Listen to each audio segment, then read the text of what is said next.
pre-variety.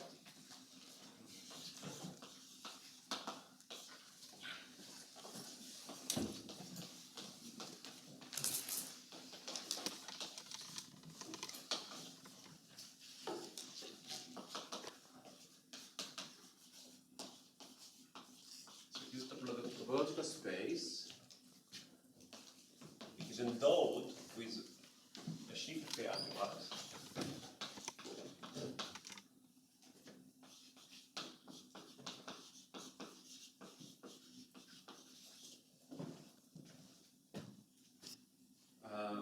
And it is covered by finitely many. Sometimes you add the phrase finite type, but this I will take for granted. By finitely many,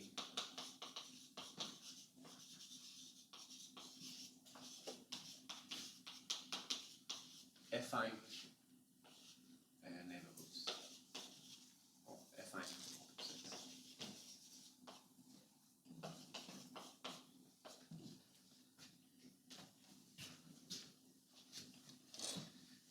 Sets which, when endowed with the obvious restriction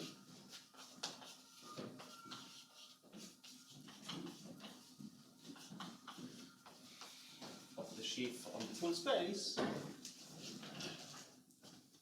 are isomorphic as such, of such objects, to affine varieties, which we understand.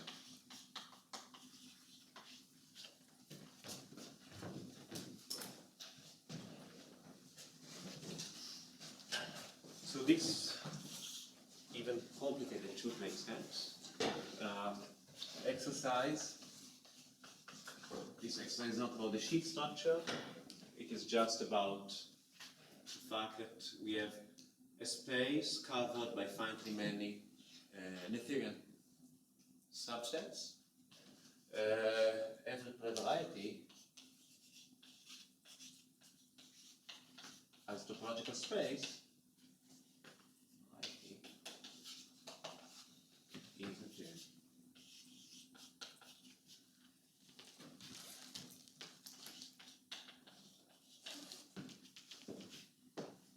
Oh, I was corrected for mispronouncing and miswriting the plural of sheaves.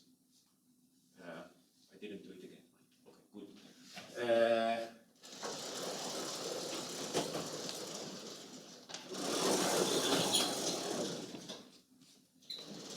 Maybe another exercise.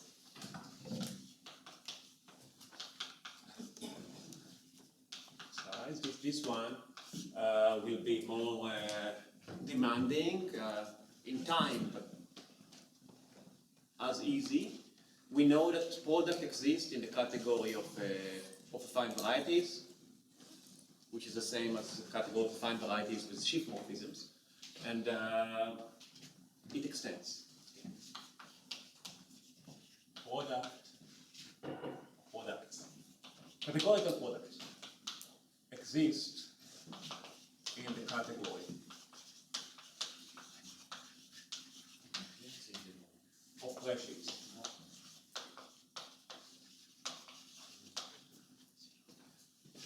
So, why is that important? Obviously, it is important for us for very good reasons, because we want to discuss groups. Well, actually, the groups that we will discuss will always be affine. But we would like to discuss group actions. So this involves some G times V mapped to V thing. So we need products, but actually we need it for a more fundamental reason. Sheaves or pre-varieties? Pre-varieties. Thanks. I was so proud. Okay.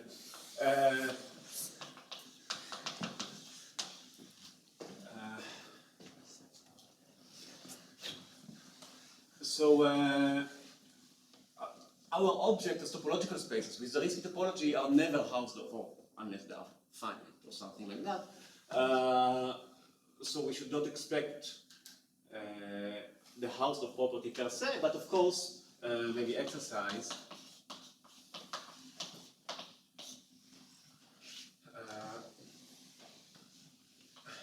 This is just for preparation. Topological space is Hausdorff, or maybe this is a way to phrase the house of property, if and only if, for the space X, the diagonal is closed when here you have product topology.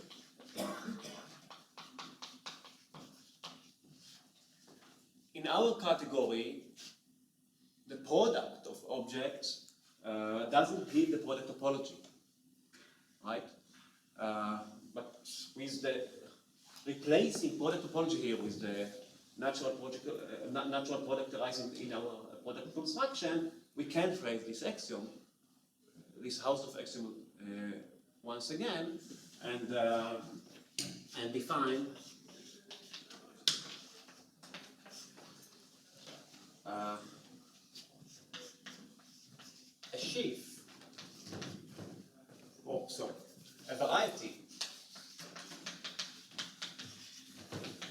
is a play sheaf. This is a play variety. A variety is a variety. Yeah. The other way around. No, variety is a Well, it's a symmetric. This is English. I'm defining that notion, and it is such an object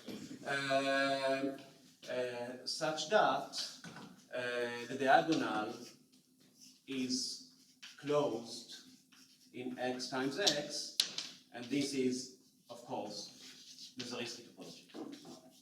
Or, I mean, the topology involved. I'm writing Z topology just to emphasize this is not a product topology. So it has this separation property.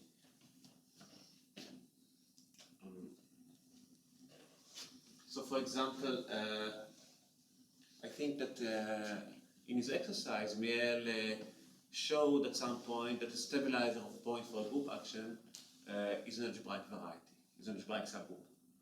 And he used a term GV minus V when did this, relying on some affine structure or linear structure on varieties. One can replace this argument by using the house of X in general.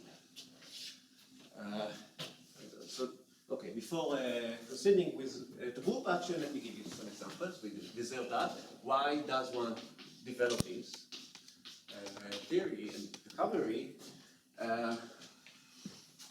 Examples of varieties. And I leave it as an exercise to properly define the notion, etc., and prove that these are varieties. P and K, which you're supposed to know how to cover with copies of A and K. Well, maybe I should. I don't think it's right.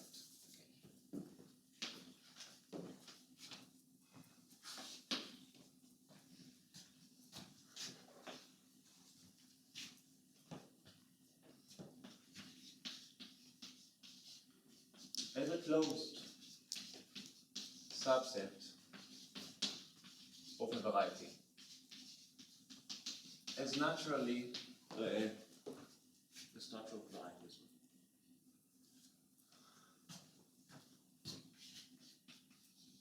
Terminology, closed subsets of a fine space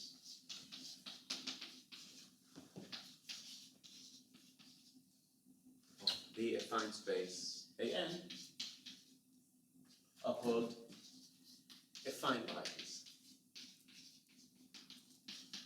Somehow you may feel there is this is misleading terminology. We regard the affine varieties as some more abstract thing, but but obviously the affine varieties that we regarded so far are all isomorphic to closed subsets of affine varieties. The same way that every affine generated algebra is surjective image of a free algebra of polynomials. So affine variety is a closed subset of affine space. Closed subsets of the projective space of whatever dimension are called projective varieties.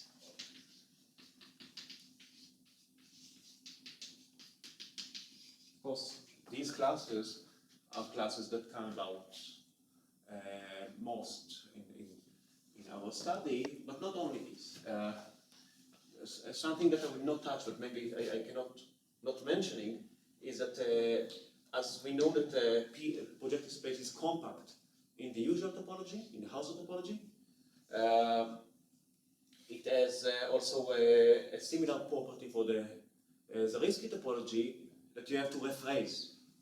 Actually, all our varieties are compact in some sense. They are all covered by finitely many pieces, but one can phrase compactness using maps in a certain way and arrive at a property called completeness for varieties, and the projective space, and also every projective variety has it. It is complete. So this is something that one should remember. You will need compactness properties of such varieties at some point for the Zariski topology. Check the definition of completion. Complete variety. These are complete varieties.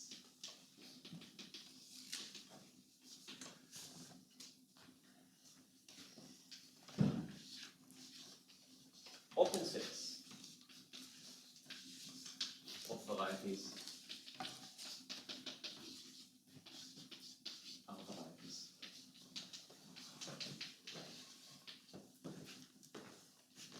With the restricted structure on them, and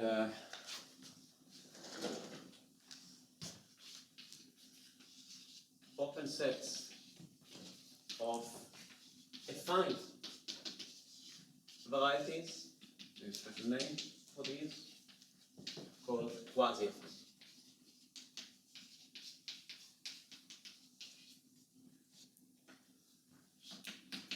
Open sets of projective varieties called quasi-projective.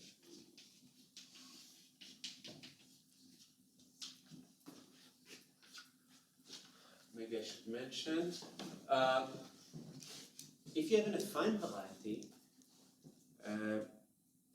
there is a notion of principal open sets. These are the sets which are non-zeros of some regular function. And these, Miel will talk about it, these form a basis of the topology. So every open set is a union of principal open sets. The principal open sets themselves, a principal open set of an affine varieties, is not just quasi-affine. It is quasi-affine, of course, by definition, but it is actually a affine variety by its own right. Due to the process of localization, one can force an inversion of this specific function that defines this principal open set. And this will make our principal open set isomorphic as a variety to some affine variety. Okay? So principal open sets in affine varieties are actually affine varieties. But not every open set of an affine variety is an affine variety. An example would be, take the first example is take A2, K2 minus 0, 0. This is an open set in an affine variety which is not affine by its own right. It is quasi-affine, of course, by definition. Is this clear? So these two properties together, last two properties, just to summarize.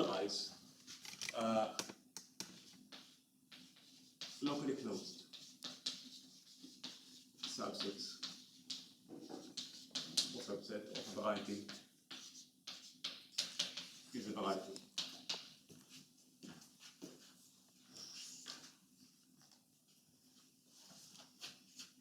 The union of such is not necessarily a variety. Constructible set is not necessarily a variety, but it is something very close to it.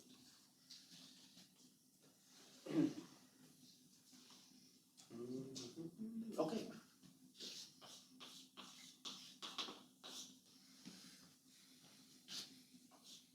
So obviously I can now define for you the notion of an algebraic group as a group object for varieties. I will not do so. I will just restrict myself to the study of affine algebraic groups. You know? For an affine algebraic, I'm defining an action, algebraic group G, and the variety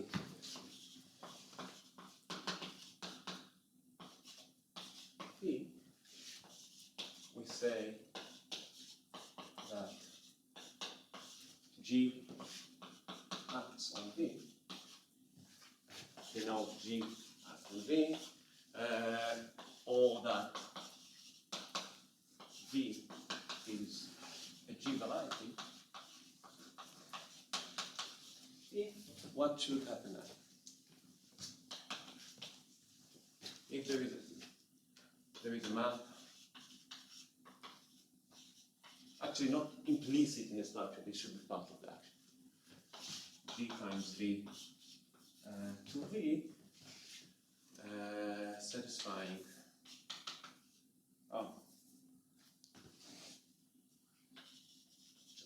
morphism of varieties.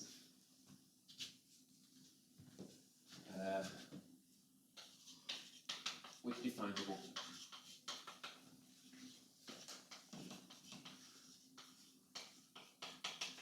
If you wish at this point, it is defined a group action on the set V. We look at the points. Or such that it gives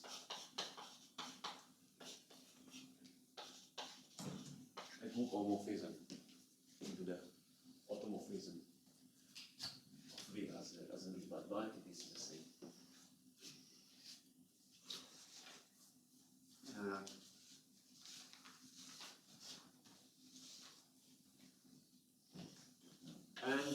Okay, we've seen several actions, so I will not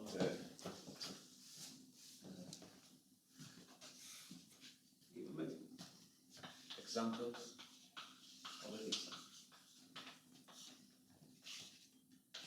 GL2 act on P1, GLN act on Pn. This is an action of an affine group on a variety. Also GLN act on AN, this is clear, with the usual action. This is clear, this is actually an affine action. But also this one. This is not an affine action anymore because this is not an affine variety. But obviously I want to consider it. This is how an orbit looks like in here.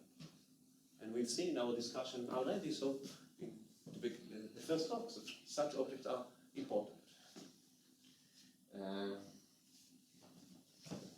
So here's an exercise for you.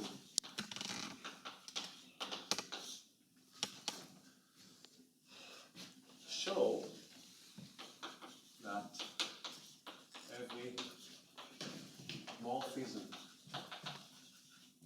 of varieties is constructible. To take constructible sets. In particular, start with this. The image of the constructible set is a constructible. The image of the domain is constructible in the target. And case, then also the image of every locally closed subset is constructible in the target. Because locally closed subsets are isomorphic to varieties by their own right. But the image of any constructible set is the union of the images of locally closed sets, so it can be constructible as well. So this is how you prove it. I mean, but of course you will have to reduce it to the functions and use the theorem property. It shouldn't be hard. So corollary, every action understood as well as the left is constructible. In particular,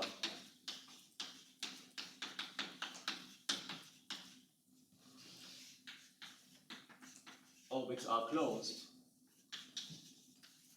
are locally closed.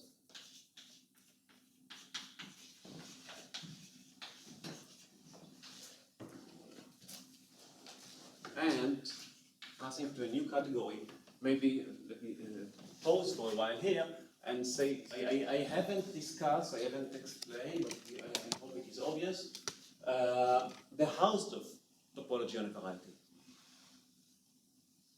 I define, this is the classical definition, of variety, and but we know, maybe I should add this number. Exercise. Define the H topology on a variety.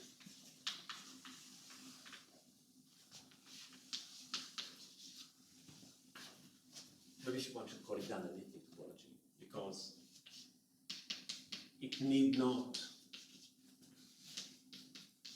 be Hausdorff actually. But this is topology that you would define out of the gluing process.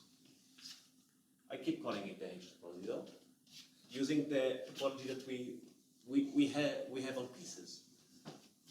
Check that the H topology on a variety is indeed Hausdorff.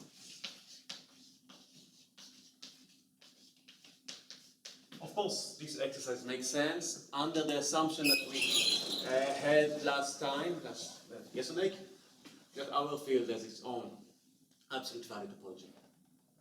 Most of what I'm saying here is very general and applied for very general or for any algebraically closed field. But in our mind, we always have the field C or CP, etc. And we also have this topology. And think about this topology and considering the Borel structure associated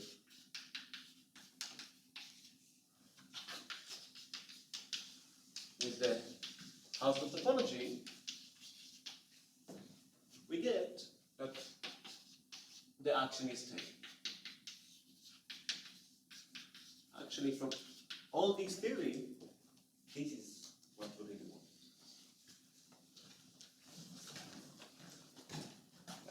And this is why I emphasize and bother to prove in details this Chevrolet-Tarski theorem, even though I could have taken it as a black box. This is very important in theory. And now I'm about to present another very important theorem, very standard, and if I had 1 more hour, I would give a proof, but I think I will skip the proof, the standard, very standard proof of the following theorem. theorem of Chevrolet about existence of cosine space. I already said that one of the motivations for us to define varieties in general is in order to, when we study subgroups of a group, we need the relevant dual object of cosine space, G acting on G mod H. And these form general varieties, not defined varieties, but one should explain why I didn't just list in this list of example G mod H. One should explain why these guys exist. And Chevrolet did it. For G, a finite group,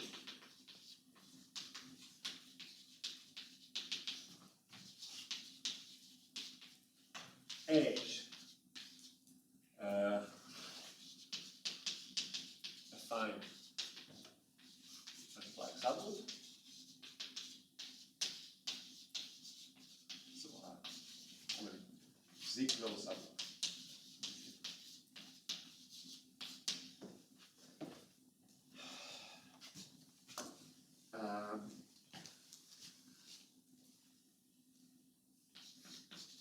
There exists a variety G mod H that theoretically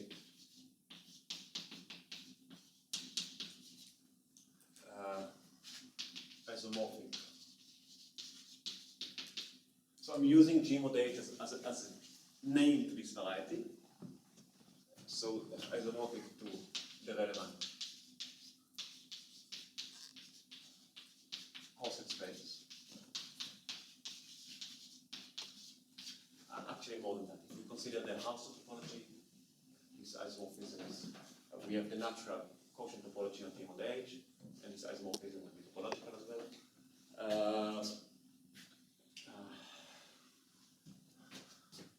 And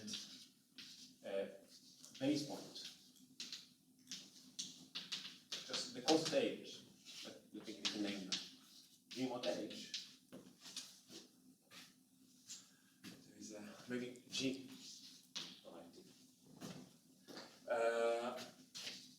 Satisfying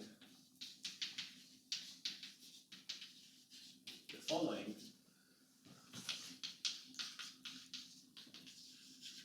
universal property. So a cosine space could be defined theoretically when I think of groups acting on sets. A cosine space has some universal property, and I'm just rephrasing it in the language of algebraic groups acting on varieties. For the universal property. For every G variety V and H fixed point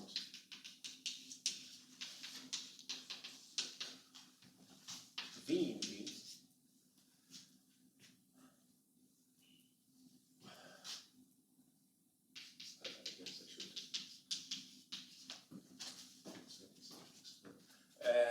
H fixed point V, there is a unique G map. So map is short now for morphisms of variety. G means equivariant. G mod H to V subject X which is mapped. This is what you expect. It comes with no surprise. Actually, what is maybe surprising is that I'm not proving it now. I need at least 1 hour to prove this. It doesn't come so easy. One has to do two things. Well, to find the variety that looks like that, G mod H, and then to define this universal property. And actually, this is not a triviality because after the fact, it is easier than in characteristic 0, but in characteristic P, for example,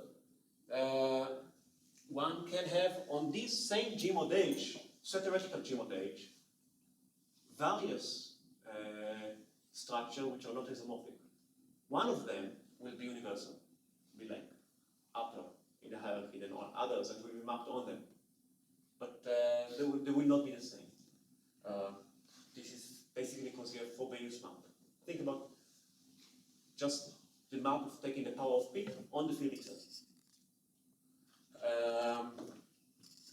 So this is related, or this is related to the fact that you have non-separable extensions. In characteristic 0, in fact, one needs to show that you can only define a unique structure on this G mod H. Still, you need to define G mod H. And what Chevalier does is find some projective representation of G such that H will be the fixator or the stabilizer of a certain point. That is a certain linear line. Slight more details, what Chevalier does is define a linear representation of G such that, or here's another fact actually that I didn't specify. Every finite algebraic group could be linearly, faithfully represented. It could be mapped into some GLN for high enough n, and the image, of course, will be closed. So this abstract notion of algebraic groups is actually a closed subgroup GLN. And but further, given H, we can find a linear representation, irreducible one, may add, such that H will be the stabilizer of a certain subspace. Exactly stabilizer.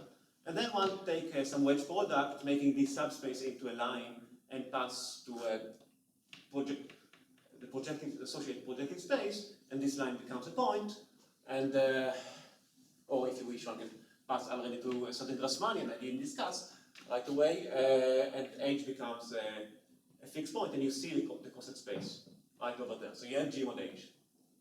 And again, then you will have to argue while you have the universal property, and this is not entirely trivial.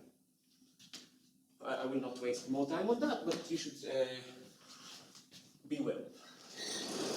Maybe I will add some more to these things which I will use. Furthermore, if H is normal in G, G mod H as the structure, naturally, of a finite by group itself.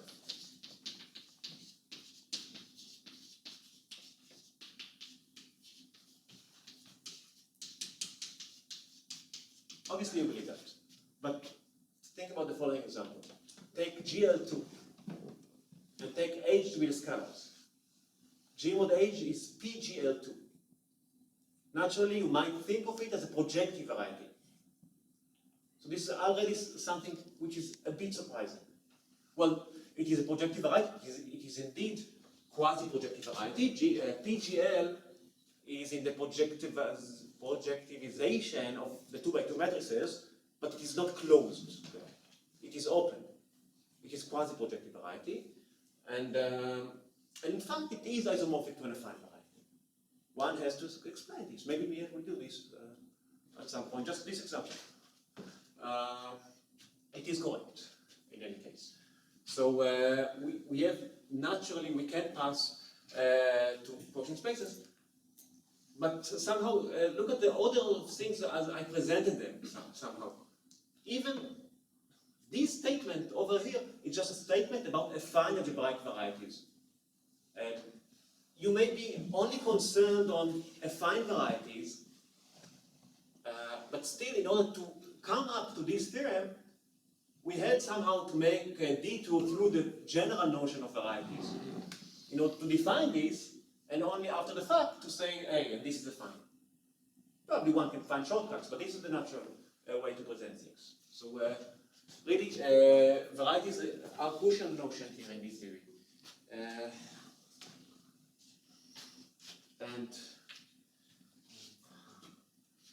for general Question? Do you have a question?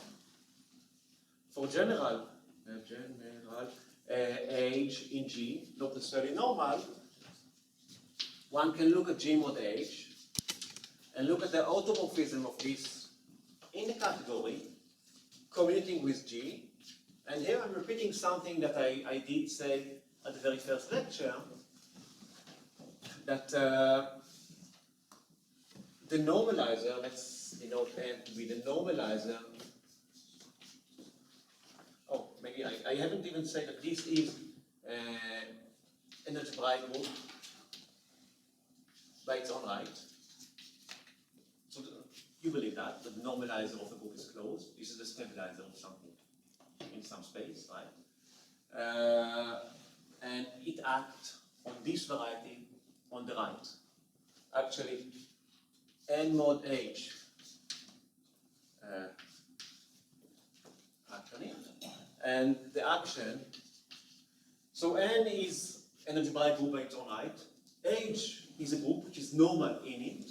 So N mod H is algebraic group, a fine algebraic group by its own right, and it fits into the picture of us. I can now, I did not show the left now, but it's just the same. I can take this right action of N mod H on G mod H, and this is a fine algebraic group, and this is a variety, and this is an action of an affine algebraic group.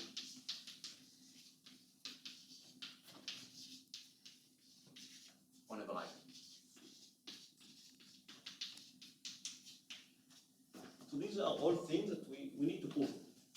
But of course I will not do everything, but you should at some point read this one.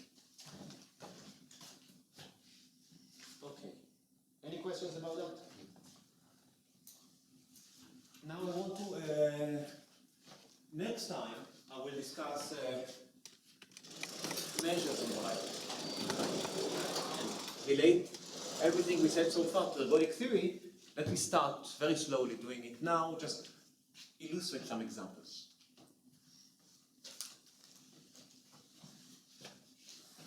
Let's make a claim or discuss an example. Let G now be this unipotent group that we discussed. We had at the very first talk. Take the complex point though. Because I discussed things over complex fields. Let L be what I'm sure you understand, GR. Same group with real points over here. So this is a multiplier.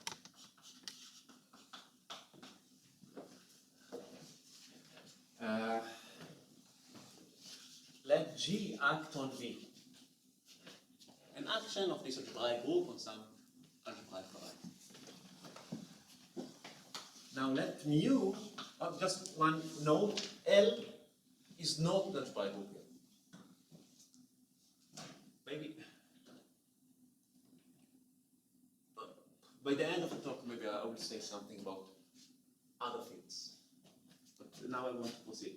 And let mu be a probability measure on the variety V, and let us assume it is L fixed.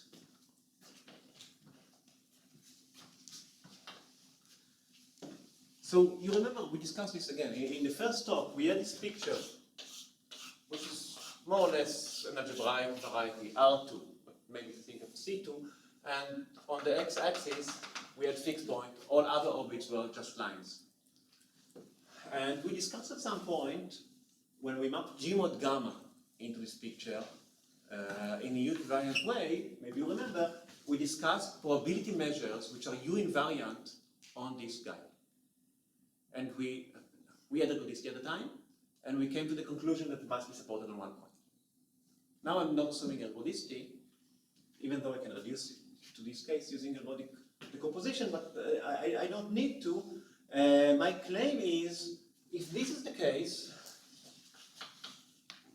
then mu is supported on the G fixed point.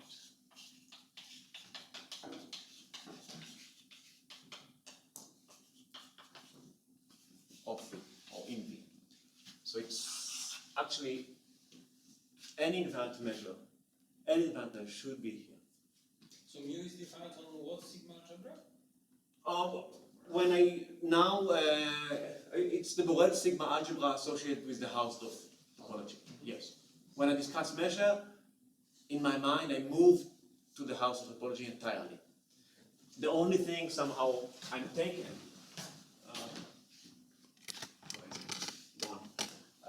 The only thing I'm taken from the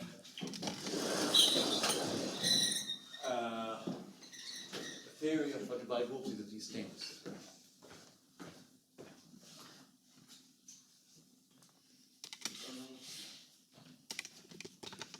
So let me give it. Hold on.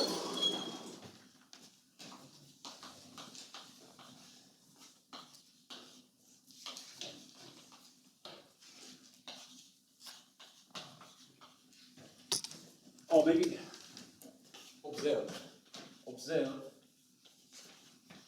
that the closure, there is a closure of L is G and VL is VG. This is the same thing.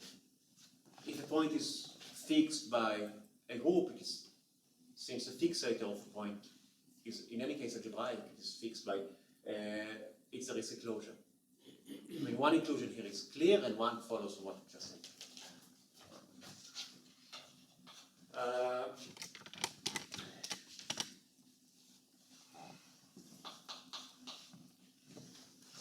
So by negation, I may assume this, and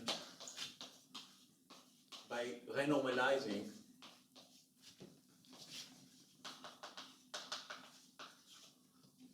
so I can now restrict mu to this bad piece and renormalize and have a measure which is fully supported on this. May assume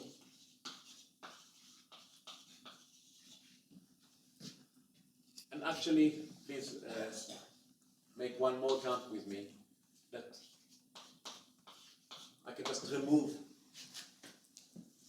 So I may assume that V is fully supported on the complement of the fixed point by restricting it to normalizing it, and now just clear this from your picture. Replace V by V minus Vg. You are saying that you are removing from V instead of Yes. fixed. Yes. So I'm looking at some open subvariety, and basically I'm replacing my variety with, so I'm not being super formal in writing here, but it is enough, what I'm saying is, it is enough to prove the theorem, it is enough to show that if there are no fixed points, then there are no invariant measures. This is where I'm going. I'm assuming there are no G fixed points and proving there are no invariant measures. I'm supposed to get a contradiction here.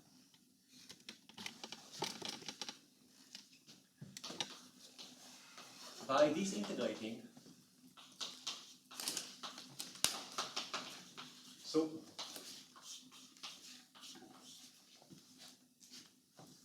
here this map. Now,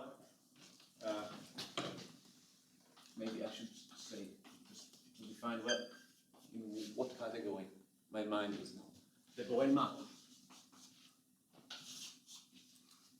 So take V mod G, the space of orbits, with the Borel quotient map. This is countably separated. And I can disintegrate measures on it. The space of measures is nice. So actually, I can push the measure from mu from V to V mod G. And it disintegrates nicely. And the fibers are just the G orbits. And take a generic fiber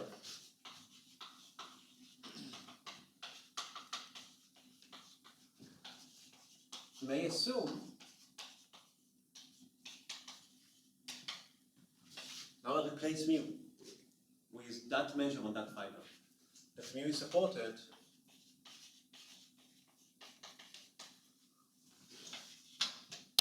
on a unique orbit.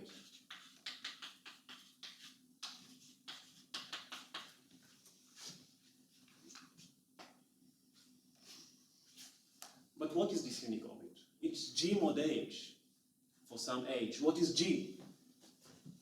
G is C. somehow, okay. G is C itself, right? It doesn't have any non-trivial subgroup. The only subgroup, the only algebraic subgroup it has is 0 and itself. And there are no fixed points in my discussion here. I throw them away. So I threw them away. So the orbit is just a copy of C. This is a copy of C.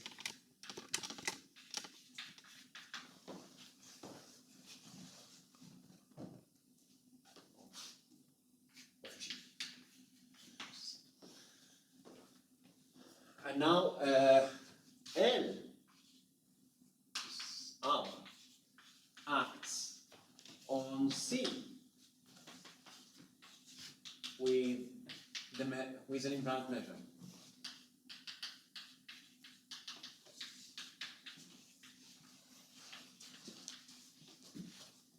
Again,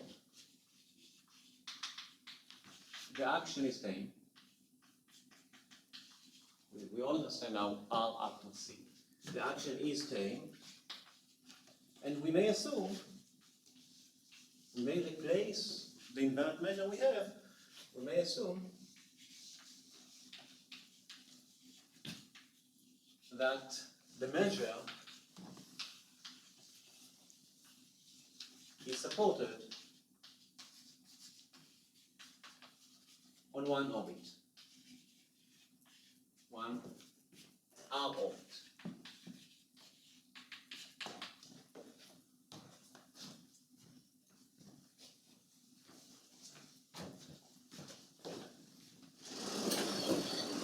Excuse me, could you this place where you take the generic fiber of this quotient map from V to V over G, why can you assume that mu is supported on a unique orbit?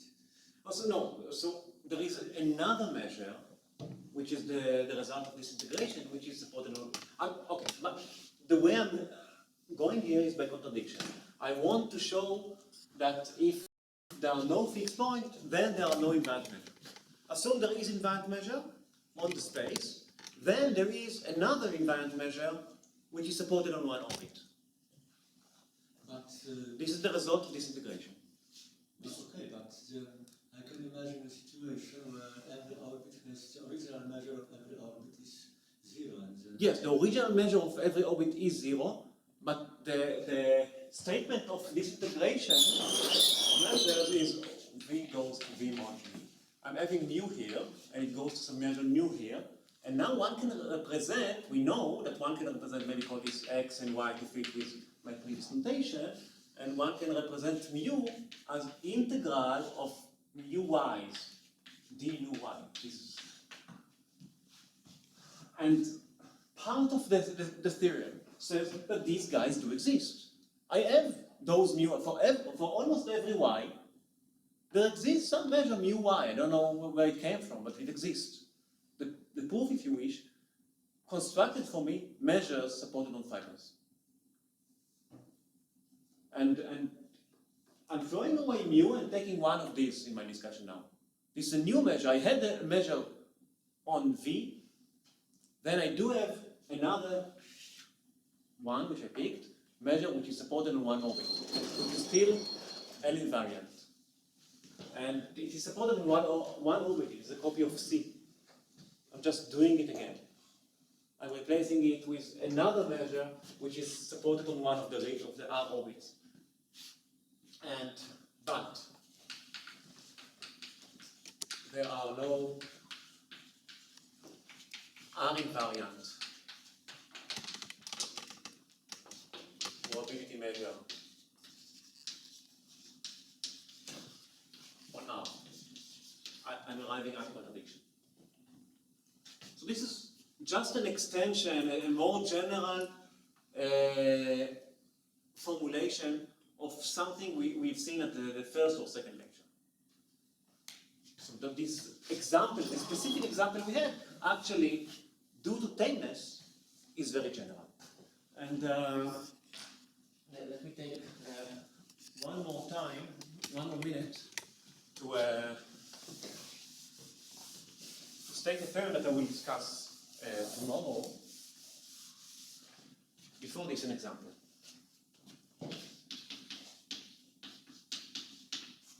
If I will replace this L with another, say, there are invariant SO2 measure on the SL2C space C2. Right, SL2 act on C2. Here's a subgroup. It's not true that I cannot find invariant measure under anything. Just take R2 inside the C2, take the circle over there, take the Lebesgue measure on the circle, Lebesgue on the circle.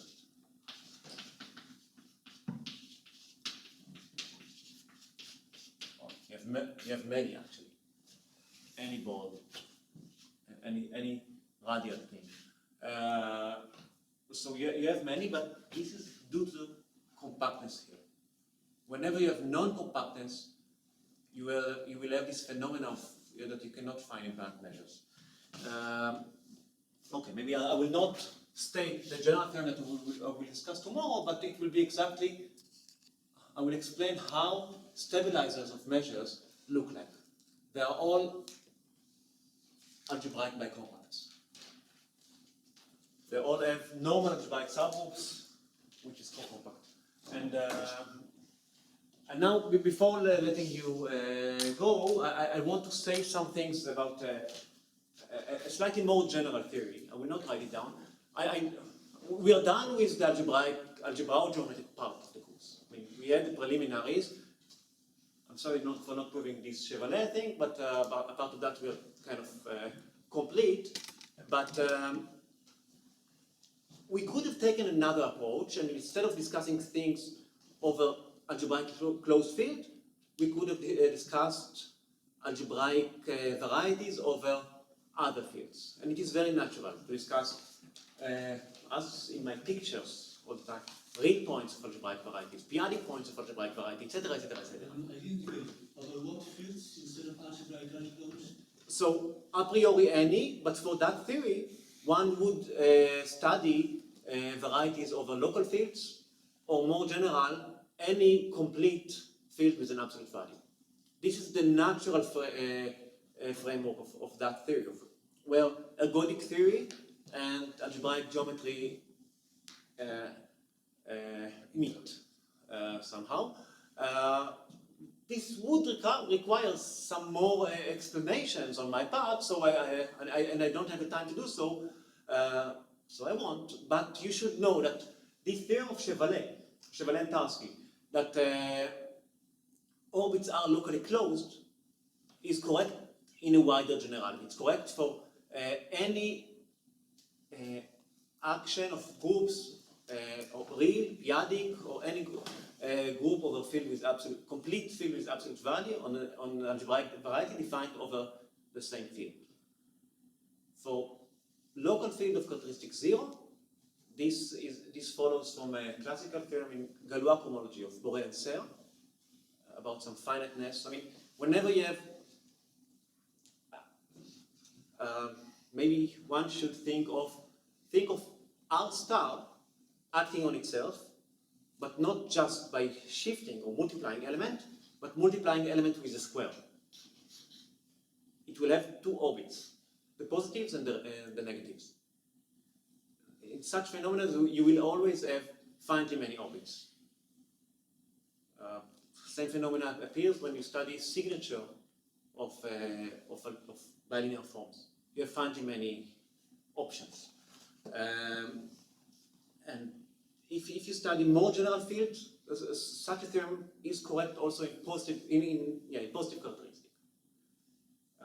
You will not have the finiteness property, but orbits will always, or actions will always be constructible. You should keep this in mind.